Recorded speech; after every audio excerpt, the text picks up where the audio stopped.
অভিমান এবং রোগ যন্ত্রণার ভাগ এবং এর অনুভূতি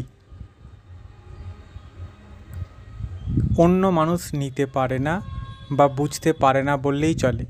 কদাচিৎ ভাগ্যবানের পক্ষে এই ধরনের অভিমানকে বোঝার মতো মানুষ পাওয়া যায়। রবীন্দ্রনাথ ঠাকুরের অনবদ্য এক ছোট গল্প ছুটি, যেখানে ফটিকের অভিমান বোঝার মতো কাউকে পাওয়া গেল না। সে তার মায়ের প্রতি অভিমান করেছিল, কিন্তু তার মাও সেই অভিমানের অনুভবকে বুঝতে পারেনি। গ্রামের বালকদের সর্দার ফটিক চক্রবর্তী, তার 13-14 বছর বয়স, একদিন নদীর ধারে প্রকাণ্ড শালকাঠ মাস্তুলে রূপান্তরিত হওয়ার জন্য পড়েছিল। তারা স্থির করল যে এই শালকাঠকে তারা গড়িয়ে গড়িয়ে খেলবে এবং যে ব্যক্তির এই কাঠ তিনি কতটা বিরক্ত হবে এইটা ভেবেও তাদের মধ্যে একটা পুলক জাগে। তারা তাই খেলতে শুরু করে। এমন সময় ফটিকের ভাই মাখন এসে ওই শালকাষ্ঠ গুঁড়ির ওপর বসে পড়ে এবং উঠতে চায় না। ফটিক বারবার বলা সত্ত্বেও মাখন উঠতে চায় না। তখন বালকগণেরা স্থির করে যে মাখন বসে থাকা অবস্থাতেই ঠেলা হবে। মাখন এবং বালকদিগের দলও বুঝতে পারেনি যে এতে কিছু বিপদ ঘটতে পারে। তারা ভেবেছিল আনন্দের কিছু একটা ঘটবে, কিন্তু এতে মাখন পড়ে যায়, আঘাত পায়। মাখনের রাগ গিয়ে পড়ে তার দাদার ওপর। সে ফটিককে অন্ধভাবে মারতে থাকে। তারপর বাড়ির দিকে রওনা দিয়ে মায়ের কাছে নালিশ জানায় তার দাদার নামে। আনমনা ফটিক নদীর ধারে নৌকার ওপর বসে কাঠের গোড়া চিবোতে থাকে। সেই সময় ঘাটে আসে এক বিদেশি নৌকা। অর্ধবয়সী এক ভদ্রলোক নৌকো থেকে নেমে চক্রবর্তীদের বাড়ি কোথায় জানতে চায়। ফটিক সদুত্তর দেয় না। ফটিকের মন ভালো নেই, সে একাকী থাকতে চায়।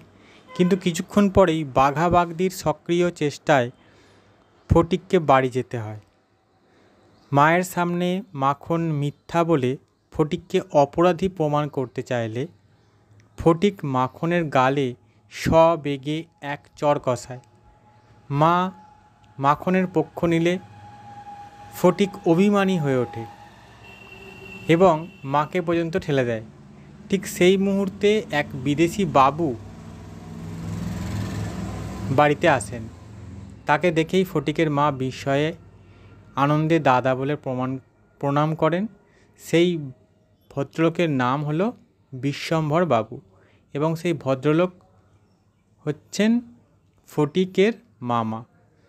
বহুদিন তিনি পশ্চিমে কাজ করেছেন।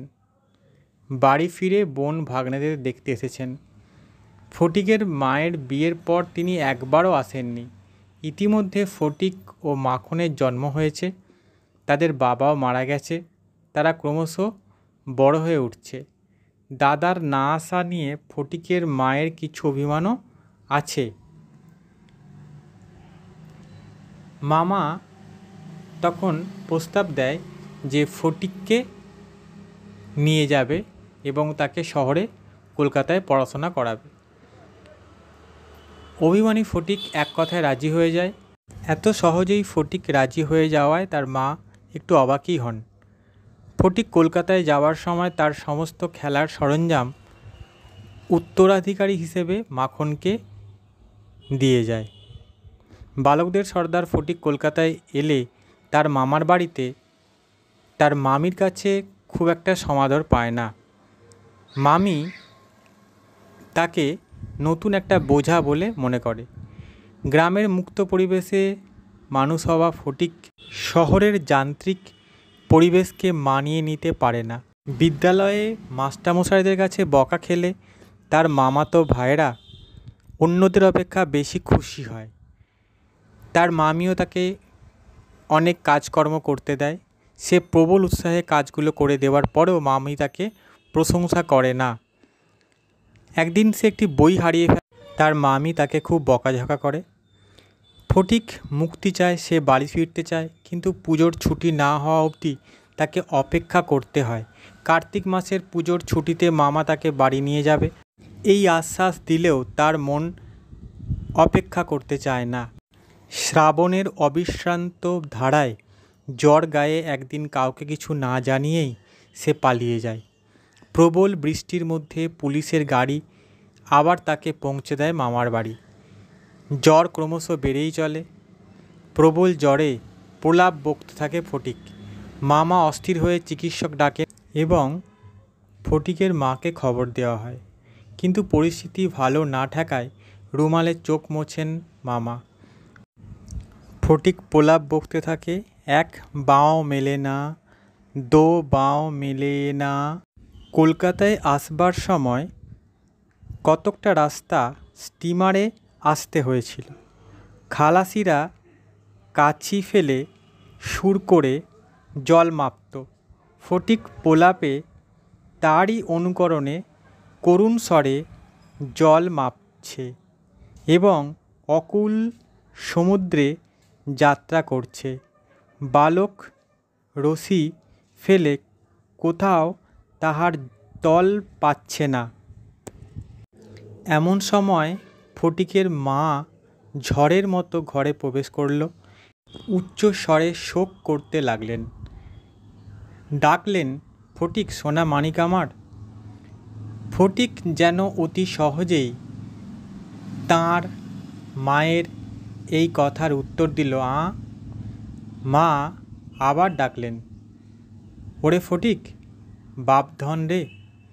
ফটিক আস্তে আস্তে পাশ ফিরে কাহাকেও লক্ষ্য না করে মৃদুস্বরে বলল, মা এখন আমার ছুটি হয়েছে মা, এখন আমি বাড়ি যাচ্ছি। অর্থাৎ ফটিকের মৃত্যু হলো।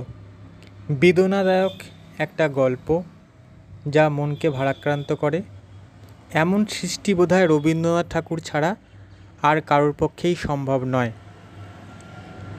যাই হোক, আমার এই চ্যানেলটি এখনও সাবস্ক্রাইব করে না থাকলে অবশ্যই সাবস্ক্রাইব করে রাখবে। এখানে 9, 10, 11, 12 সমস্ত বিষয়ের পড়ানো হবে। তাই 9, 10, 11, 12 ছাত্রদের কাছে অনুরোধ, তারা এই চ্যানেলটি সাবস্ক্রাইব করে রাখো।